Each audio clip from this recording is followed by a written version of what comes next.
Hey everybody, this is Oscar, your health plan coach. And in today's episode, I talked to Shelley Cadamy, one of my network contacts here in Tulsa. She's with the Matisse Group. She does executive coaching, but don't let me spoil the fun. She's got a lot of interesting points she makes about coaching and advising and doing leadership training, especially with nonprofits. You might want to check this out. Coming up next.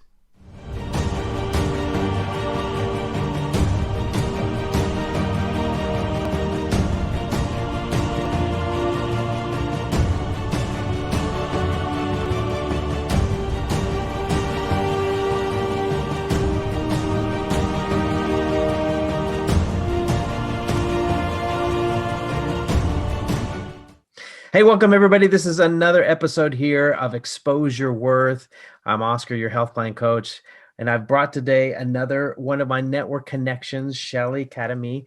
Shelley is with the Matisse Group. Shelley, welcome to the show. Thank you. You are welcome. It's one of these mid-morning or mid-afternoon type of calls at the middle of the week. I think we've both hit some walls here, and this is probably a good time for us to visit a little bit about what you do. So tell us what's going on in your world.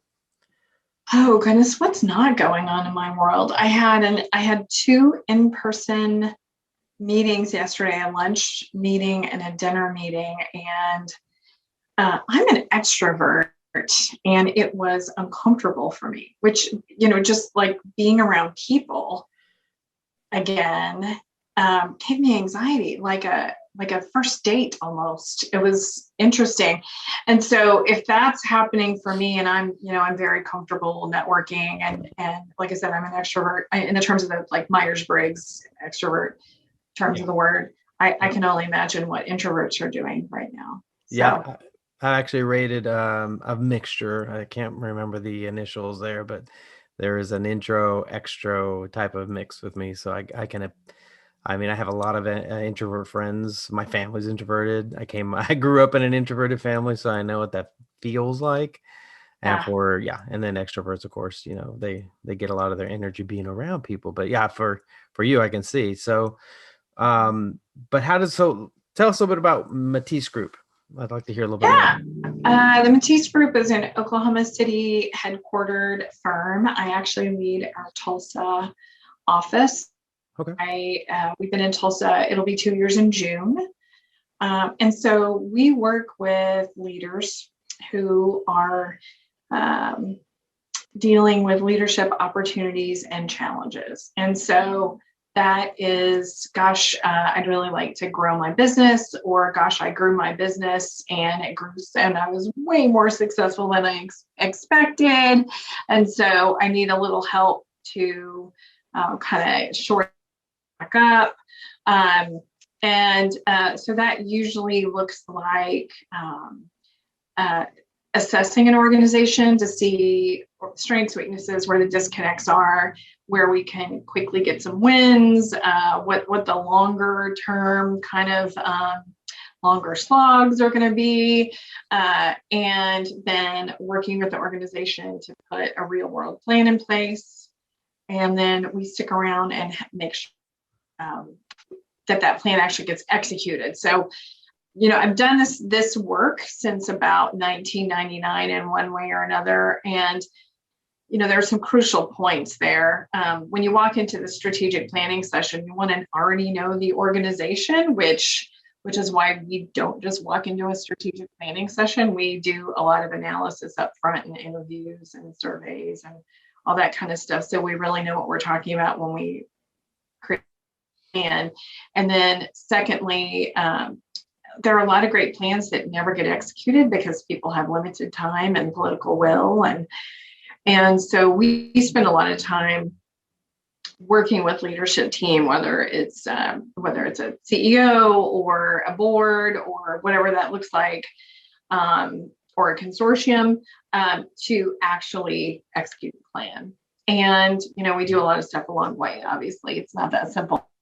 Just shared as a wild over generalization. Oh no, I can totally. I'm thinking as I listen to you explain how you go about working with leaders, and I've met with a lot of different individuals who are owners and who are at the CEO level. it's a lonely world. I mean, when you're at the top, Oh, you can't bounce those ideas and strategies off of executive teams. And no, I'm so glad you said that. I was joking with a friend of mine the other day that I wanted to be a leader since I was like 8, right? I was one of those overachieving kids. yeah. And if somebody had told me what leading was like, I maybe wouldn't have made that my goal the whole time, because it is really hard. It's really hard, and it's often very lonely. Mhm. And one of the other things we do, I'm glad you brought that up, is we have a network of peer advisory groups, and those are specifically so that people who are dealing with those kind of the loneliness of leadership and the responsibility, have a group of peers where they can sort of let down their guard, because man, how often can you let down your guard when you're running a business? Let down their guard and say, hey, this is what I'm dealing with, this is what, let me tell me how you dealt with this when this was in your world, et cetera, et cetera. I love those groups. In fact, I just had one this morning. We facilitated them. And in just a short amount of time, I see people, oh, that's my phone, sorry. Okay. I see people get really hard-hitting insights Hmm. from people who are walking the same path they're walking. Because you can't, when you're running a company or an organization, like your best friends from 7th grade is not going to be able to talk with you about the stuff that you're dealing with. For sure. People think they know how to lead. They think they know how to lead. It's sort of like the Matrix. You don't really know what leadership is like until you've actually been in that position. And so leaders also have plenty of people giving them advice on how they should be doing things. But it really is one of those things where you don't know unless you've been there. It's kind of like they should. Is it? Do you ever run across people who probably think they should have taken the red pill and not the blue pill? I think there are days when they certainly think that. Thank you, by the way, for knowing that reference, because I'm getting to the age where not everybody knows what Matrix is. And so thanks for knowing my pop culture reference. But yeah, I Yeah, mean, yeah, I think there are days when there are a lot of people who are like, I think I just want to go be an employee for a minute. totally, Yeah. totally. Yeah, and I wonder, you know, you're working with leaders, and some of them may be solopreneurs or solo, or maybe just they're CEOs of the business. How about partnerships? Is that something you've run across? I bet you it's a very different dynamic. You're asking all the good questions. Um, yeah, partnerships are so interesting. In fact, I get to teach some small business one-on-one classes for Right. TEDC, which I love, and one of the things we get to legal structures for a business, I probably scare people just horribly when we talk about partnerships, because I've seen so many partnerships go badly.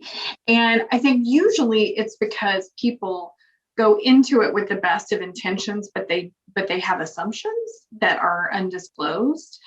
So, they go into it not really mapping out what roles and responsibilities are going to be, or who's going to have what equity, or some pretty major discussions. And so then, when things start trucking along, it kind of blows up sometimes. And so Mhm. when I do work with people, I talked to a company the other day who's thinking about creating a second and third company with some partners.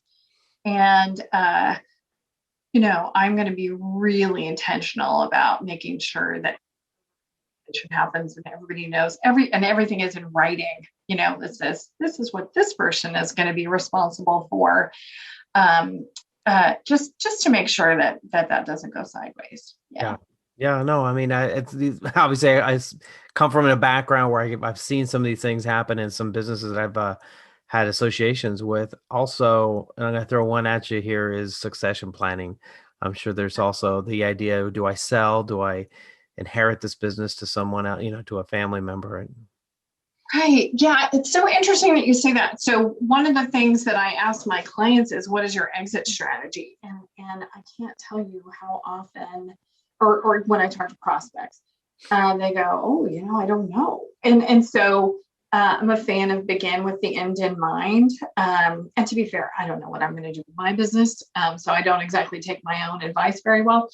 But yeah, I think that, I really just, I'm actually just now working with a woman who's helping me with, my personal estate planning and all that stuff. And we're working my business into that. So I think, man, lean on experts. That's not something I would do on my own. I'm just going to give her a plug. Brittany Littleton with Littleton Legal is awesome. Great. I hope that's okay that I just gave her a plug. Perfect. She's great. So yeah, just, not assuming that your kids are going to want it. I'm working with another client now. It's third generation family business. And, again, assumptions, assumptions are bad. I think we all know the off color colloquialism about what assumptions do. I'm not going to repeat it here. But yeah, I mean, just being explicit in your expectations about succession planning is so important, and making sure everybody's on the same page. In fact, that's just my theme today. Like, don't have assumptions and make sure everybody is on the same page. That's awesome. I mean, I think that what you do is very valuable. That's obviously why I wanted to put you and bring you on the show and expose you to, some of the networks that people might not have heard of you and could probably take your advice.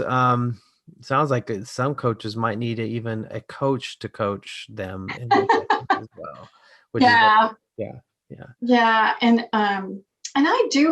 we do coaching as part of the strategy development process. But I am not a coach. A couple people have asked me to do that, and I end up just doing a whole strategy for them while I'm coaching them. So I applaud those people who focus on the coaching and can do that. The scale grows way too broad when I try to do that. So, and I will say that Matisse is like the cobbler's kids have no shoes. Like, we're fortunate that we've been successful, very fortunate, especially considering the current times. But,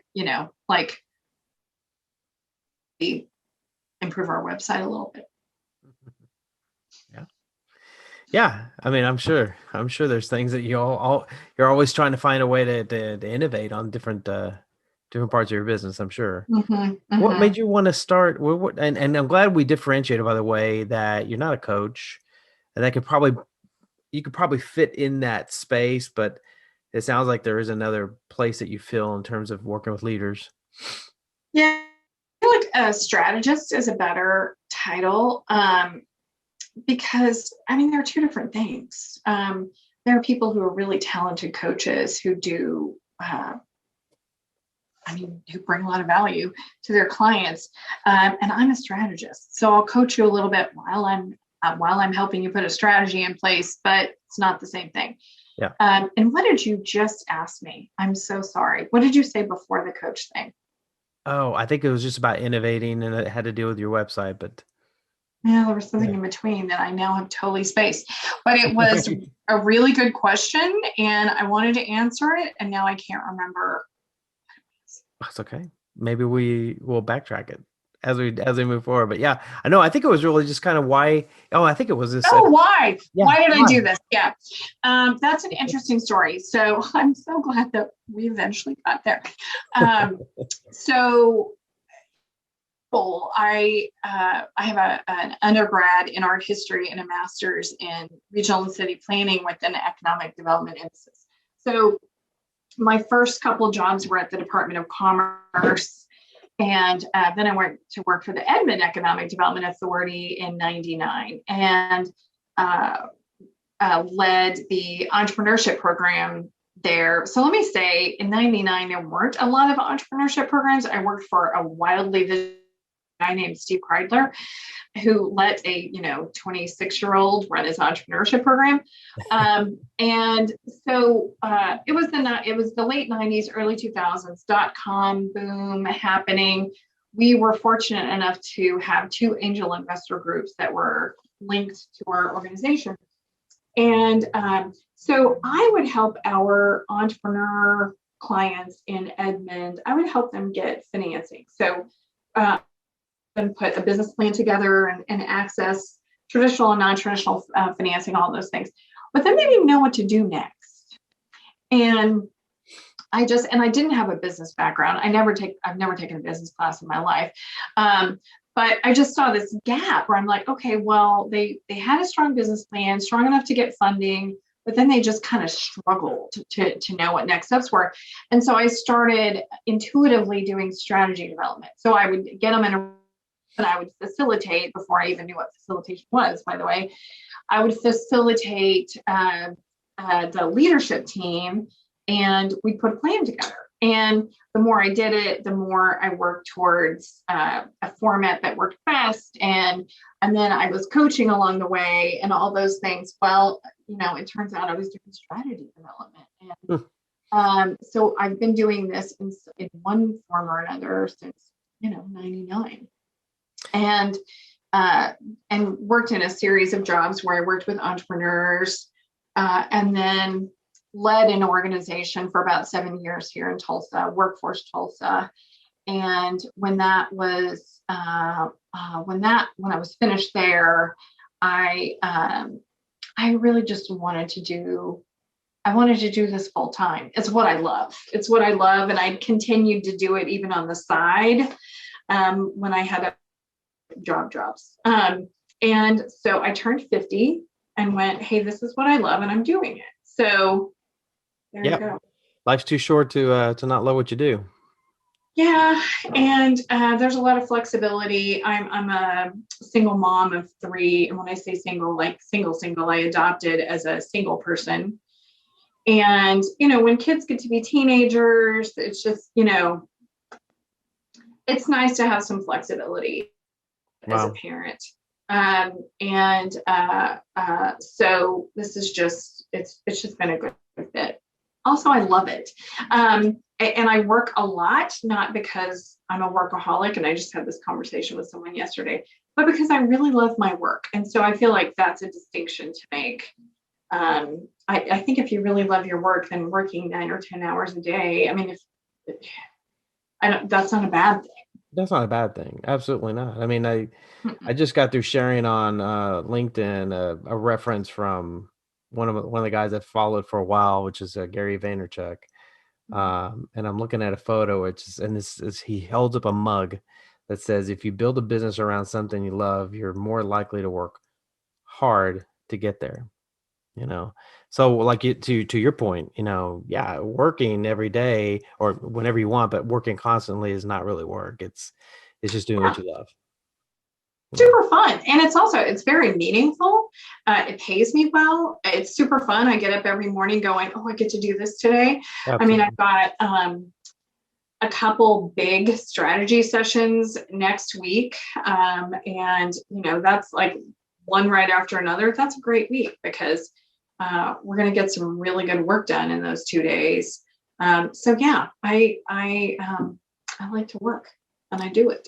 Well, so leading me to the next question I ask everybody. Well, what do you do when you're not working?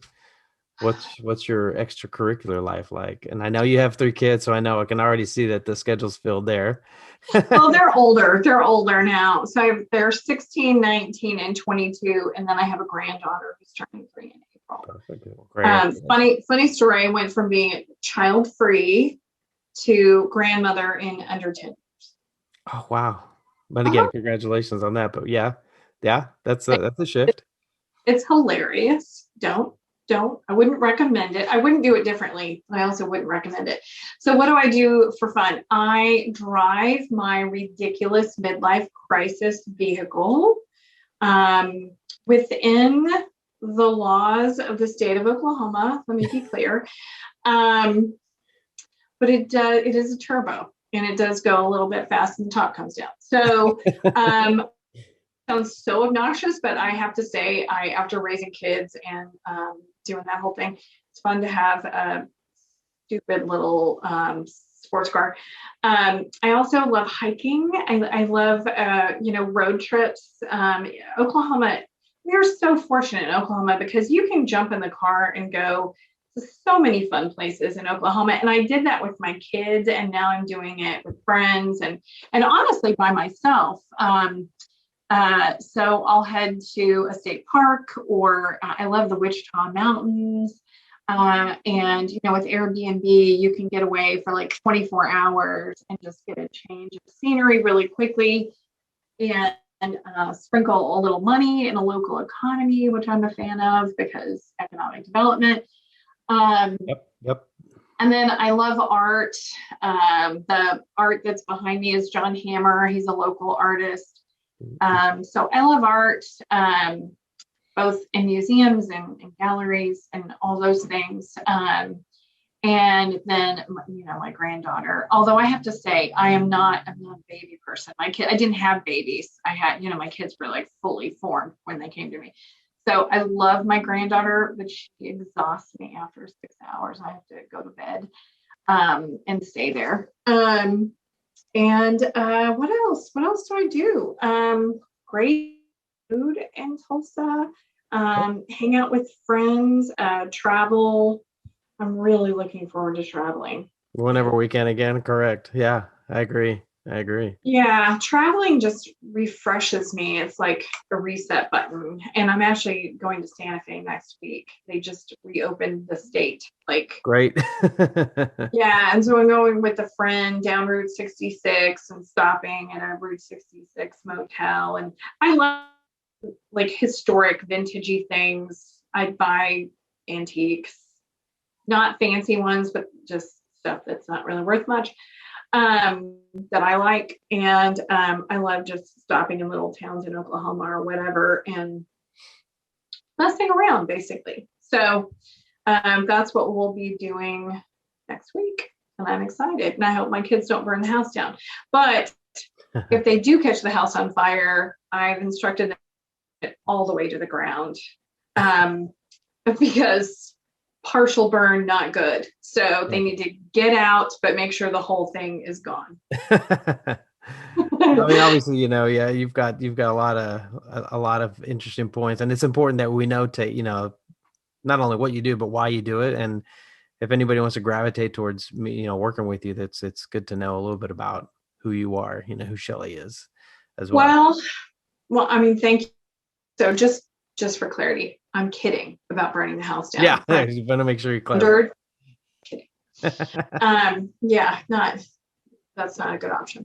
No, and actually, I'm the only Shelley Cadamy in the known universe, and so all you have to do is Google me because there's no privacy now. So if you want to, anything you want to learn about me, just type my name into a search engine, and there it is. I've enjoyed this. And I really appreciate what you do. Let me say, and I know that's not why you're interviewing me, but one of the challenges to becoming an entrepreneur is health insurance, especially I'm not married. I don't plan on being married. And it's also just a little weird that we have to be married to latch onto somebody else's health insurance. Let's have that discussion. Yeah. And so what you do is really allows people to work that they love, because one of the reasons it took me a while to do this work was I needed the benefits. I needed the health insurance. Oh, absolutely. I'm sure you did.